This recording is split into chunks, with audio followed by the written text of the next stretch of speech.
He's a huge community supporter, always feeding the sports teams, feeding the schools, and generally giving in any community that he did business. He was known to all on a first name basis, always there to have a chat, always warm and inviting, and ran his business by one principle, and if you're hungry, we'll feed you, right? And I think that's such an excellent message. So with that, one more time, please give it up for Peter Matheos. So Peter, can you give us a little bit of insight? How did you get started with Peter's Pizza? How did that come about? I had a restaurant in Slave Lake, the Southridge Hotel restaurant. Yeah. And I thought I should go open a pizza place. So I did. Yeah. And it was very successful. And another thing, you didn't have to open for breakfast. So it was only lunch and supper. Yeah.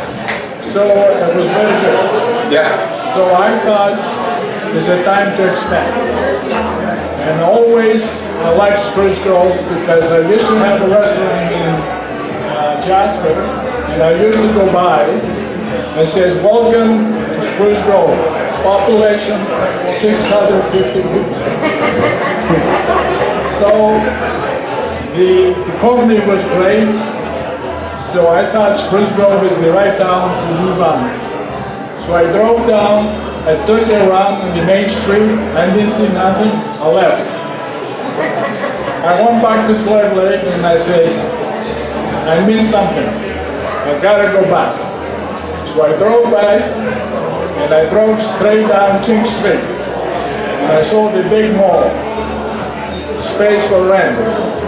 I walk in, no restaurant. I make a phone call, I make a deal in 3 days. Wow. I opened the place in 1976. And it was very successful. Population, I believe, was about, I think it was 6,000 people, if I'm not mistaken. So it was great. Yeah. So 7 months later, a gentleman comes in and says, I'm opening a place in Leduc. We built a big shopping center in Leduc. Are you interested to come? We'd like to have you there. So I says, sure, if it feels good, how long is it going to take? He says, maybe a year. I said, by that time I should have some money to do it. So he comes back to me and says, we're ready in 6 months. Boy, I have no money and nothing. Yeah. So anyway, I pushed myself, I scratched myself, we opened the place like this. It was very good, it was very successful there. 2 years later, a gentleman phoned me from Vancouver. He says, we'd like to have your place like in the Leduc and Spruce Grove in Wetaskiwin. Are you interested? I said, yes. He says, I'm reaching Leduc in 3 hours. He flew down. We make a deal, I opened it with Wetaskiwin. It was a very nice place again there too, very successful. And after I opened this, the Forces Junction, after I opened the Bellevue, so when I stayed in the Peter's Pizza business. Yeah. So it was very, very nice. Hard work. Oh, just put your Very, very hard work. But I don't regret nothing. It was very good. Yeah. Now, when we had lunch, you had mentioned that you never questioned whether it would work or not. You just said, you know what, I knew right from the beginning this was going to work. It was more just waiting for it to unfold. How do you get that? Now, I'm a type of guy, I'm constantly second guessing myself, constantly, oh, is that the right way to do it? Should I be doing it? You know, where does that come from? How do you get that just belief in yourself that this is going to work? When I moved to this country, I was 17 years old, and I come for better life. And the only thing my parents says, if you work, and if you know what you're doing, if you believe yourself, go ahead, do it. Don't be don't be shy, don't back up, don't worry, you will make it. So I think that's what makes me decide to go ahead. I washed dishes at the beginning, I scrubbed floors, but I knew I'm not going to be that all my life. I knew I'm going to do something better for my family and for myself. So I think you don't give up. You have to keep going. Yeah. So now, I mean, you moved here at 17. How much English did you speak at that time? Oh, nothing. So you have to develop a belief in yourself pretty quick. Yeah, I had no experience whatsoever about cooking. My name is not, everybody knows me here in Spruce Grove, Peter from Peter's Pizza. People, they know me as Peter Matheos, but my real name is Peter Matheos. And I did change it for a couple reasons. One, everybody tells you spell it. I didn't even know the alphabet. And second, I had to, when I come here, I'm supposed to go to school, or I have to go back. So I changed it this way. You see, I had to work, so the immigration is I was looking for me. So that's why I changed my name. Yeah. So I didn't know nothing about cooking. I didn't know nothing about English. I had no idea whatsoever.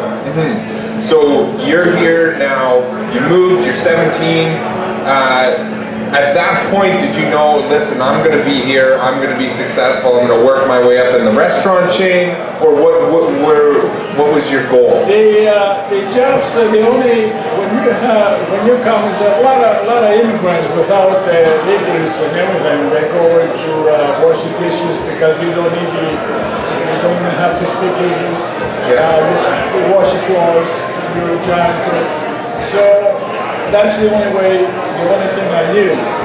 But I knew I would never buy washing dishes. I knew I had to do better. So, and the only thing, through the restaurants, I was very lucky to have good chefs. And I learned a job. I wanted to learn to be a cook. I wanted to learn to know how to cook so I can make more money. And an old guy in Saskatoon told me, if you want to go to a restaurant, you have to know how to cook. So now you spend the time, you're a cook, you work your way up in the restaurant. What about after that? What was the next step? This next step was to open a few more restaurants, to have a franchise. Yeah. But I didn't have the education that time. I didn't go to school. So I was doing everything on my own. I was buying everything myself. I was doing the payroll myself. I was paying the bills by myself. It was a lot of hard work, especially when you had the problem with leverage. So it was a little bit tough to see through. And after the economy comes up to be very bad, the interest was up to 18, 20%. So I had to stop for a while. And after that, when I raised my family, my kids, one day when my oldest daughter says, Dad, leave us a picture so we can see how you look like. So I thought there's a time to slow down. Just stay in Spruce Grove. I sold in other places. I love Spruce Grove. I raised my family in Spruce Grove. And I made Spruce Grove my home. And I stayed here for now 40 years. Yeah. So obviously you've had some success in the restaurant industry, which is probably a bit of an understatement, but what does it take to run a great restaurant? You have to, first of all, you have to know the kitchen. You have to know how to cook. Second, you have to give a quality food. You gotta buy the best. You can't buy the cheap stuff. You gotta buy the best. You gotta give a good service, and you have to have a clean place. Place has to be clean. And you have to be proud what you're doing. When a guy says, your food is excellent, your lasagna, I miss your lasagna, you're proud of that. You feel you don't wait. When you have a young, we have a now 30 years old guy says, you know what, I used to come with my parents, now I bring my family to your place. You feel good. Yeah. So you have to do good quality. Don't be cheap on your portion. You gotta give enough to your portion. Good service and clean place. Very important. Clean place. Yeah. In a restaurant, the most important, the kitchen and the washrooms. If those two places are clean, you know you got good food, good clean. I go to places and I saw their washrooms clean, I make sure everyone knows. I tell them, listen, your washroom is clean, good for you. So if you know that, I don't have to check this kitchen's clean too. So Yeah. that's very important. And you have to have a good staff. The people that work for you, they make you go. Yeah. Without them, you can't do it by yourself. Right. So you gotta pay them well, and you gotta treat them well. So now, when you were getting into the restaurant business, did you think, oh, I'll get into the restaurant business, this is a good way to make money? Or did you say, I'll get into the restaurant business, I really want to make great food? I get into the restaurant for both. Yeah. You're there, you work on it, you want to make money. But in the meantime, you not go there for a year, 2 years, make a quick dough, and leave and sell, and get out close and move around. No, you gotta have a pride to yourself. You gotta have a pride. So you go there, make money, and give a good food. And when you are like the Spruce girl of the gospel, you have to, they give you have to give it back. Always, you gotta give it back to your community. Yeah. You know, on any kind. Poor people, sports, everything else. Always you gotta give back. So,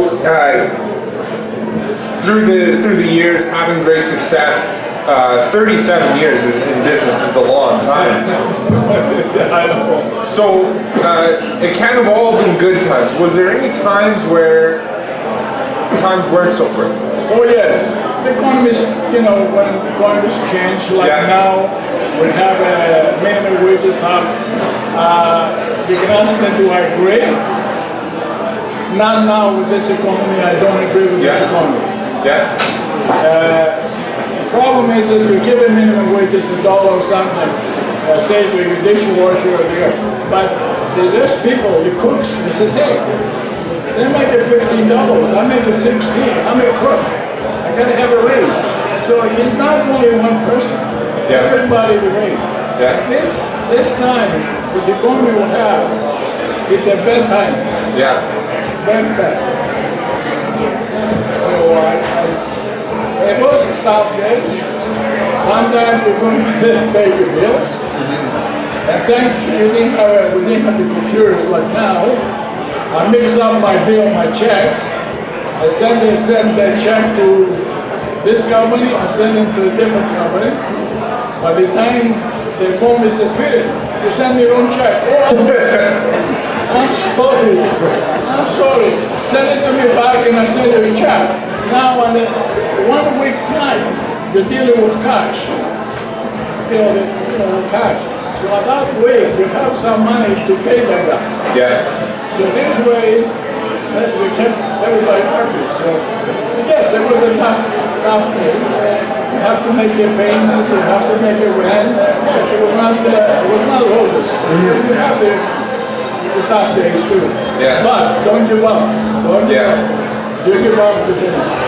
Do you think do you think that there's a lot of businesses that give up too soon?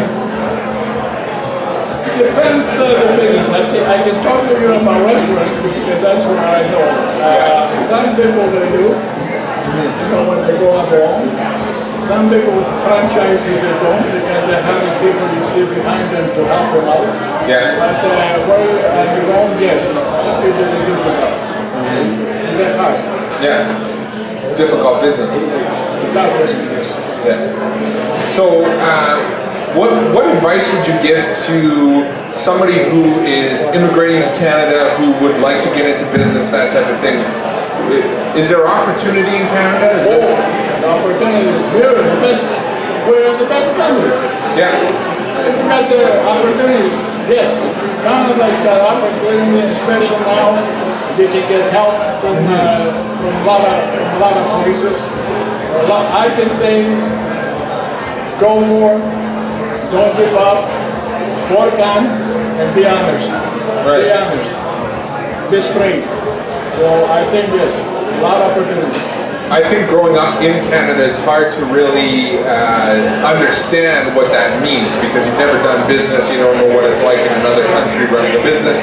What would you say, what are the main advantages of running a business in Canada, say opposed to Europe? Or what is this? What would you say the main advantages are?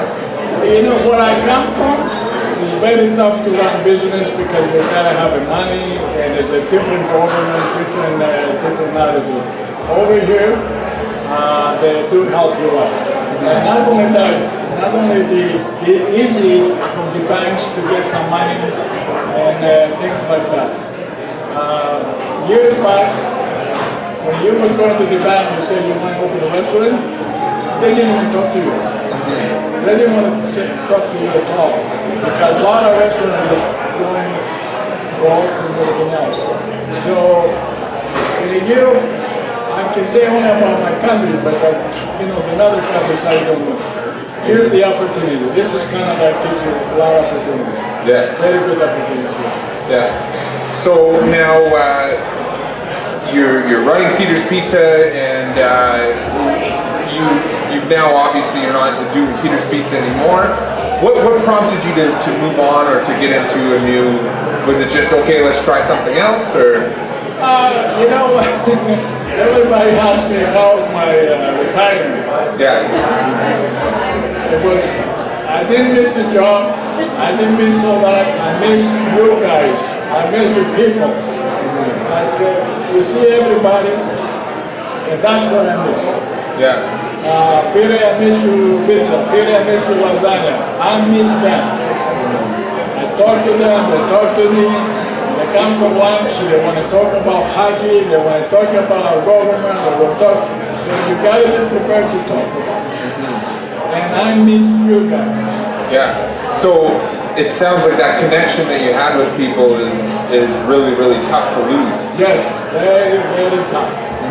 Get up in the morning, I used to go there, friends would come over, we make a game of golf and this, and we talk about the hockey, we talk this, and of course the work has to be done too. So I don't have that. Yeah. I do the Coca-Cola golf course in the summer, so I got a lot of people from Stony, Spruce Grove, they come over, and I'm happy to see them. Again, everybody says, I miss your food.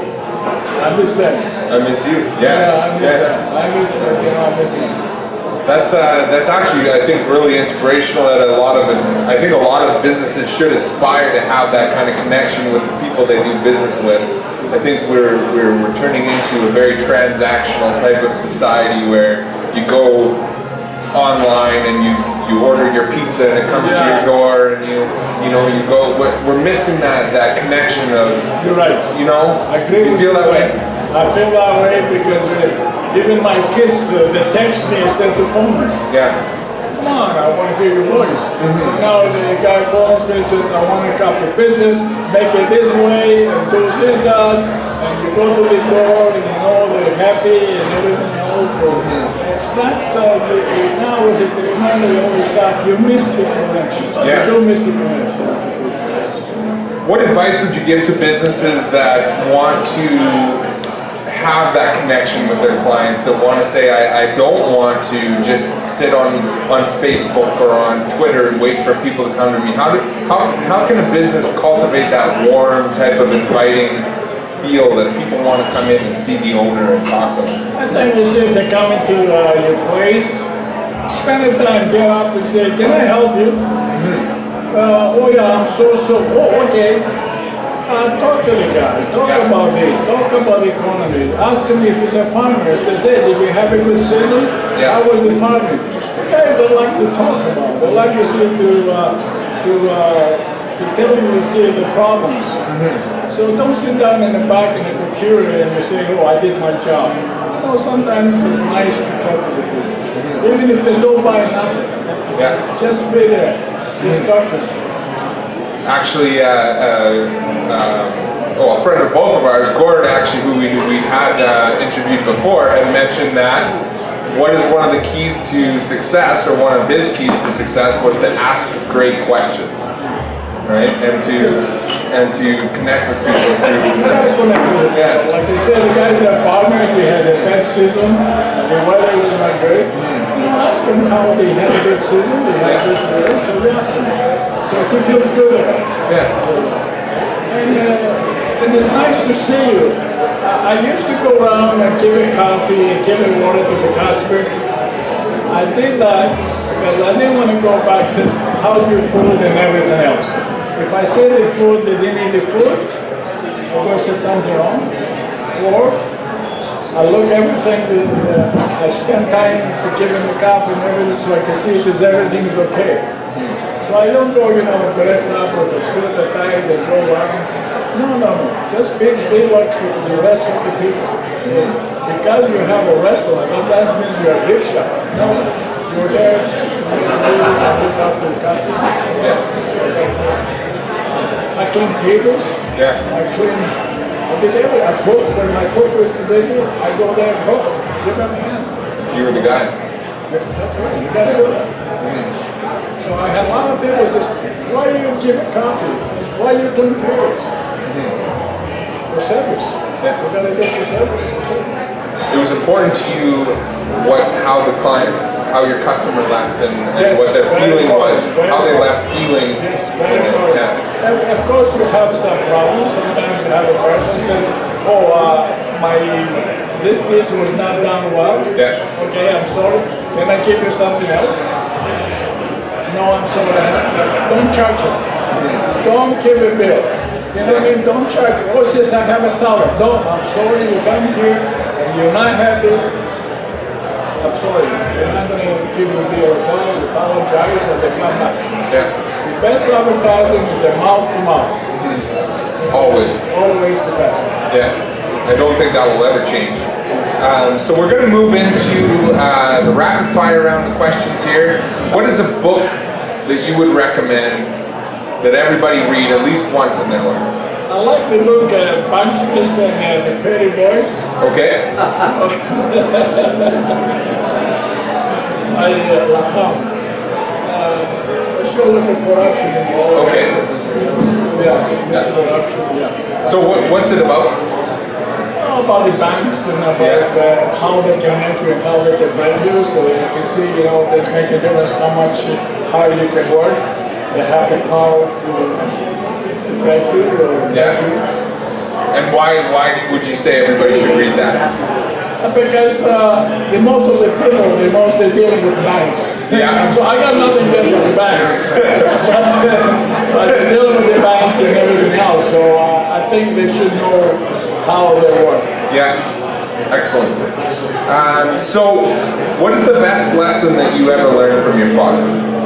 My father was always telling me, be honest and never give up. That's the best. Always he was keep telling me. And that stuck with you? Oh yeah, all the time. Yeah. All the time. And if you could give one piece of advice to yourself at 30 years old, what would it be? Just look after for your retirement, making sure look for your future, for your retirement, because time is going too fast, very fast. Before you know, you're in my age, 75. Yeah, it's so look after your finances, take care of yourself, make smart decisions so that later on you're not regretting it. So it's American Thanksgiving today. What is something that you're thankful for? I like to, I'm thankful because I moved to Canada. God gave me the opportunity. I like to thank my family and my friends. They supported me all the way through. So I think very well. And I like to thank Spruce for 40 years. Beautiful city, from the town to the city, it was great. I never moved from here, so I'm still here. So Wow. I appreciate it very much all this. And if you could start all over, but you couldn't be in the restaurant business, what would you do? I always was dreaming to be a pilot, fighter jet pilot to fly in the Air Force. A fighter jet pilot? Fighter jet. That's quite that's quite a difference from the restaurant industry. I always wanted to fly that. Always when I was a kid, I was dreaming about that. Yeah. So I never made it. I did fly 150 Cessna. Yeah. Here, I went here 150 Cessna, but I didn't go anymore flying because I had to work. So that was my dream. So what drew you to that? Like, where did that love for fighter jets come When I from? was young back home, there was a couple guys, was a pilots, and there was a beautiful white grass, and it was a beautiful local thing, and I always wanted to fly. Always got over me more than yours. So I guess that's nice. That's okay. I think you picked the right path. Yeah. So that's all we have for tonight. I would like to thank you so much on behalf of myself and the Chamber of Commerce, and I think from everybody in Spruce Grove. I think that this is really a great way for everybody to see you again and say thank you for your services and what you've done for the community. I like to thank you. It was very nice to invite me, and I'd like to thank all of you, and I'd like to thank Spruce Grove. It was great city. 40 years, beautiful years. So I wish I could do more. Thanks so much.